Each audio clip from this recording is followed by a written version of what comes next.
எல்லாருக்கும் வணக்கம். பத்திரிகை, தொலைக்காட்சி ஊடக நண்பர்களுக்கு மறுபடியும் எல்லாரையும் சந்திக்கிறதுல ரொம்ப ரொம்ப சந்தோஷம்.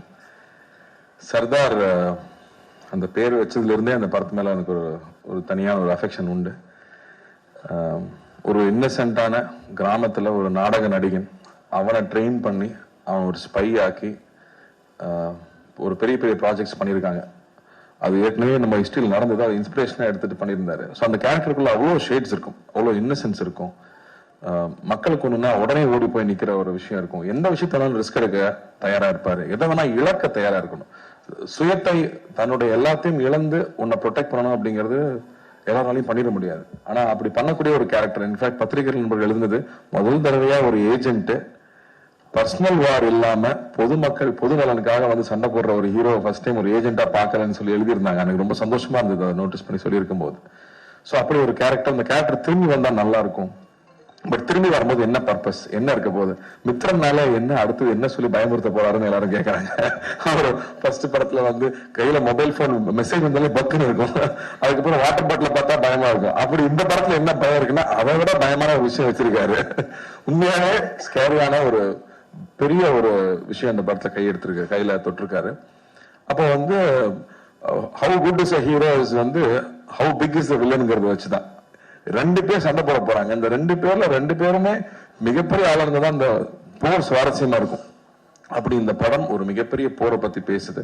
அதுக்கு ஆப்போசிட்ல எஸ்.ஜே. சூர்யா சார் வந்திருக்காருங்கும் போது நான் ரொம்ப ரொம்ப சந்தோஷப்பட்டேன். ஏன்னா அந்த படம் பெருசாகணும்னா, அந்த போர் பெருசாகணும்னா அந்த அந்த இரு துருவங்கள் பெருசா இருக்கணும்.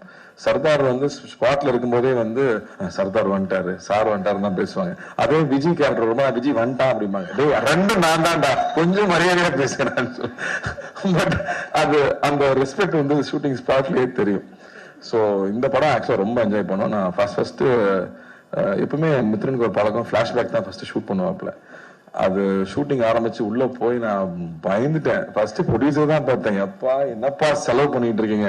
ஏன்னா பெரிய பெரிய ஆக்ஷன் ஃபிலிம்ஸ் பண்ணும்போது பெரிய இந்த செட்டப்ஸ் ரொம்ப முக்கியம். அப்படி ஒவ்வொரு செட்டப்பும் அவ்வளோ பெருசா இருந்துச்சு. லக்கூட்டு கேட்டேன், லக்கு என்னம்மா இது, இல்லம்மா நல்லா வரும் நல்லா வரும் பயப்படாத. ஏன்னா எனக்கு ப்ரொடியூசருக்கு பயமாக இருக்கு, ப்ரொடியூசர் சேஃப் ஆகணும், ப்ரொடியூசர் சேஃப் ஆகணும். ஏன்னா வெறும் ஒரு ஐடியாவையும் உழைப்பை மட்டுமே நம்பி அவ்வளோ பொருட்செலவு, அவ்வளோ பெரிய ரிஸ்க் எடுத்துட்டு இருக்காங்க. நீங்க ப்ரொடியூசரா இருக்கிறது அவ்வளோ ஈஸி இல்லை.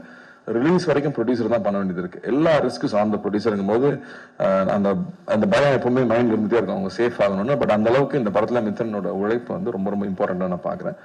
அவ்வளோ டீட்டெயில்டா ஒர்க் பண்ணி எல்லா விஷயமும் போய் புரியணும், அதே சமயத்துல அது சுவாரஸ்யமாகவும் இருக்கணும் அப்படிங்கிறதுக்கு நிறைய மெனக்கெட்டு இருக்காப்ல. And S J. சூர்யா சார் செட்ல இருக்கும்போது சொல்லவே வேண்டாம், அவர் வந்து எவ்வளவு தீனி கொடுத்தாலும் பத்துறது இல்லை அவருக்கு. கேட்டு கேட்டு கேட்டு கேட்டு அவர் வாங்கி பண்றதை பாக்குறதுக்கே சந்தோஷமா இருக்கும். இன்ஃபேக்ட் அவர் செட்ல இருந்தாங்கன்னா நாங்களாம் செல்போனே தொடர்றதே இல்லை. ஏன்னா வந்து ஷார்ட் நடுவில் எல்லாரும் செல்போனுக்கு போடுவாங்க. பட் இதுல வந்து அப்படி இல்லவே இல்லை. அவர்கிட்ட அவ்வளவு விஷயங்கள் ஷேர் பண்ணிக்கிறக்கும், பேசிக்கிறக்கும், தெரிஞ்சுக்கிறக்கும் அவ்வளோ இருக்கும். ஸோ இந்த எக்ஸ்பீரியன்ஸான இந்த படம் ரொம்ப இன்ட்ரெஸ்டிங்கா போயிட்டு இருக்கு. இந்த இவெண்ட்டுக்கும் அந்த காரணம் தான். இந்த எவ்வளவு பெரிய படம், இதுக்கு பிறகு எவ்வளவு பெரிய உழைப்பு இருக்குங்கிறது முதல்ல உங்ககிட்ட சொல்லணும்னு ஆசைப்பட்டோம். ஏன்னா நீங்க தான் ஆரம்பத்துல இருந்து அந்த அந்த குழந்தைய வந்து ரிலீஸ் வரைக்கும் கூட்டிட்டு போறது நீங்க தான். ஸோ அந்த வகையில அவங்க முன்னாடி ஃபர்ஸ்ட் காமிக்கணும்னு ரொம்ப ஆசைப்பட்டோம். ஸோ உங்களுக்கும் பிடிச்சிருக்கும் நம்புறேன்.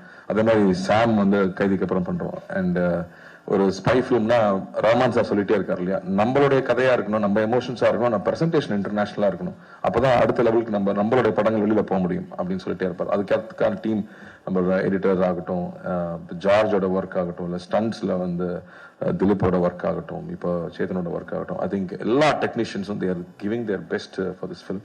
அண்ட் ரைட்டிங் ஆல்சோ, இந்த படத்தில் இருக்கிற டயலாக்ஸ் ஆகட்டும், ஏன்னா அவ்வளோ ஈஸி இல்லை இந்த கான்செப்ட் அழகா கொண்டு வந்து சேர்க்கறது. ஸோ அந்த வகையில் ரொம்ப திருப்தியாகவும் இருக்கு. அண்ட் லுக்கிங் ஃபார்வர்ட், இன்னும் நிறைய இந்த படத்தை பத்தி பேசணும். பட் ஃபர்ஸ்ட் முன்னோட்டமா இந்த படம் இவ்வளோ உழைச்சிருக்கோம், அந்த உழைப்போட ஒரு சின்ன ஒரு கிளிம்ஸ் உங்ககிட்ட காமிக்கிறது தான் இங்கே வந்திருந்தோம். ரொம்ப ரொம்ப நன்றி. உங்களுடைய தொடர்ந்து உங்களுடைய அன்பு எப்பவுமே எங்களுக்கு தேவை. அண்ட் ஈத் முபாரக் எல்லாருக்கும். நன்றி. தேங்க்யூ.